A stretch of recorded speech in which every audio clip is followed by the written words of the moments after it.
দেশি বিদেশি বাঙালি অবাঙালি বিভিন্ন রকমের রান্না খুব সহজে বাড়িতে তৈরি করার জন্য সাবস্ক্রাইব করে নিন শম্পাস কিচেন।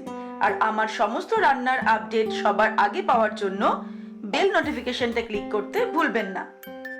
নমস্কার, ওয়েলকাম টু শম্পাস কিচেন। শম্পার রান্নাঘরে আপনাদের সকলকে স্বাগত জানাই।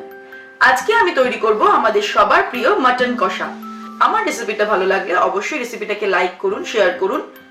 তাহলে চলুন সময় নষ্ট না করে আমরা তৈরি করে ফেলি সকলের প্রিয় মাটন কষা।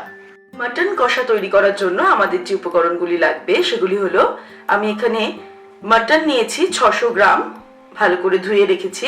আদা বাটা, রসুন বাটা, টক দই 100 গ্রাম, 5-6টা কাঁচা লঙ্কা আমি বেটে রেখেছি, গোটা গরম মশলা, দুটো বড় সাইজের পেঁয়াজ আমি কুচিয়ে নিয়েছি, হলুদ গুঁড়ো, জিরের গুঁড়ো, কাশ্মীরি রেড চিলি পাউডার, গোলমরিচের গুঁড়ো, তেজপাতা, ঘি, গরম মশলার গুঁড়ো, আর এর সঙ্গে লাগবে স্বাদ অনুসারে নুন, খুব সামান্য পরিমাণ চিনি, আর রান্নাটা করব আমরা সর্ষের তেলে। মাটন কষা তৈরি করার জন্য সবার প্রথমে আমরা মাটনটাকে ম্যারিনেট করব। মাটনের মধ্যে আমি দিচ্ছি রসুন বাটা, 3 টিস্পুন আমি রসুন বাটা দিলাম। আদা বাটা দেব 3 টিস্পুন, কাঁচা লঙ্কাটা বেটে রেখেছিলাম দিয়ে দিলাম, 100 গ্রাম টক দই দিয়ে দিলাম, গরম মশলার গুঁড়ো দিচ্ছি আমি 1/2 টিস্পুন, সর্ষের তেল 3 টেবিল স্পুন।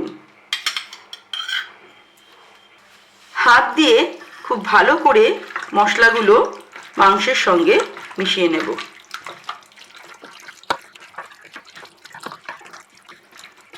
এভাবে ম্যারিনেট করে আমি মিনিমাম 2 ঘন্টা এটাকে রেখে দেব।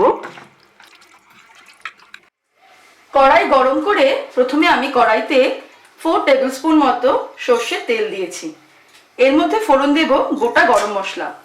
গোটা গরম মশলা আমি নিয়েছি দালচিনি, লবঙ্গ, এলাচ আর গোলমরিচ। এটাকে ফ্রাই করব আমি 15 থেকে 20 সেকেন্ড। আর দুটো তেজপাতা আমি দিয়ে দিলাম।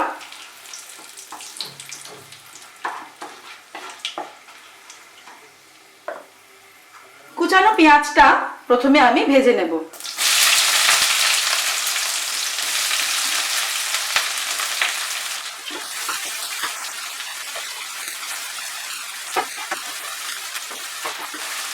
মাঝারি আছে পেঁয়াজটা ভাজতে একটু সময় লাগবে। পেঁয়াজটাকে কিন্তু গোল্ডেন ব্রাউন করে ভেজে নিতে হবে।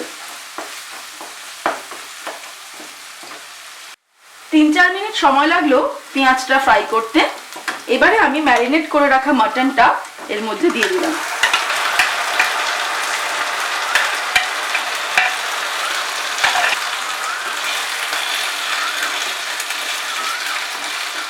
এবারে আমি দেব হলুদ গুঁড়ো, 1 টিস্পুন আমি হলুদ গুঁড়ো দিলাম। কাশ্মীরি রেড চিলি পাউডার আমি দিলাম 1 টিস্পুন, জিরের গুঁড়ো দিলাম 1 টিস্পুন, নুন দেব আমি 1 টিস্পুন নুন দিলাম, 1/2 টিস্পুন আমি চিনি দিলাম, গোলমরিচের গুঁড়ো দিচ্ছি 1/2 টিস্পুন। মশলার সঙ্গে ভালো করে মিশিয়ে নিচ্ছি। 2-3 টেবিল স্পুন মতো আমি জল অ্যাড করলাম। আঁচটাকে বাড়িয়ে দিয়ে ভালো করে এবার মিশিয়ে নেব। আপনারা কিন্তু নুন, ঝাল আর মিষ্টিটা নিজেদের স্বাদ অনুসারে অ্যাড করবেন।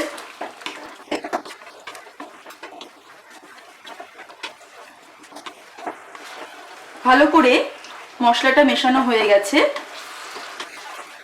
এবার আমি এটাকে ঢেকে দেব।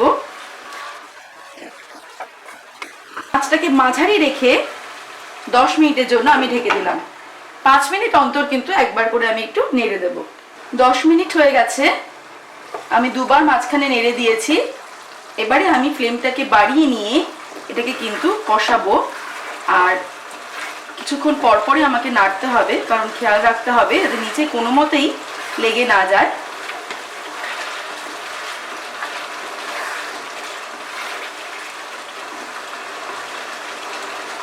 প্রায় 5 মিনিট আমি হাই ফ্লেমে এটাকে কষালাম, আর মাঝে মাঝে কিন্তু নেড়ে দিয়েছি।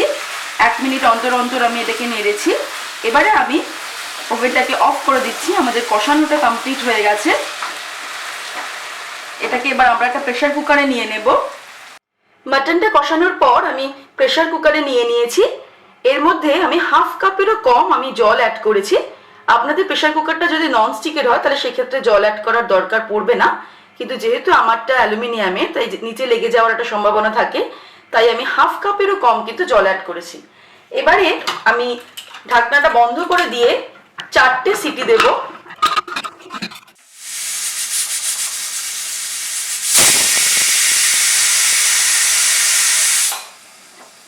আমি ওভেনটা অফ করে দিলাম 4টে সিটির পর। এবারে আমি প্রেসার কুকারের ভেতরের পেপারটা বেরোতে সময় দেব, তারপর আমরা প্রেসার কুকারটা ওপেন করব।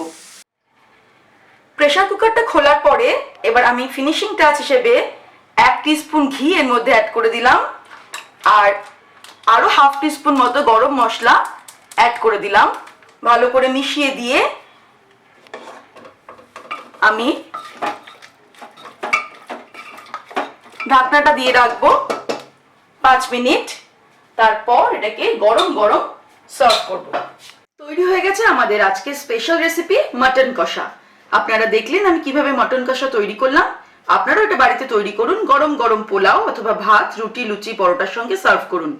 আমার রেসিপিটা ভালো লাগলে অবশ্যই রেসিপিটাকে লাইক করতে, শেয়ার করতে ভুলবেন না। আর নিত্য নতুন রেসিপির আপডেট পাওয়ার জন্য এক্ষুনি আমার চ্যানেলকে সাবস্ক্রাইব করে নিন। সুস্থ থাকবেন, ভালো থাকবেন। আমি আবার হাজির হব নতুন নতুন রেসিপির সঙ্গে। নমস্কার।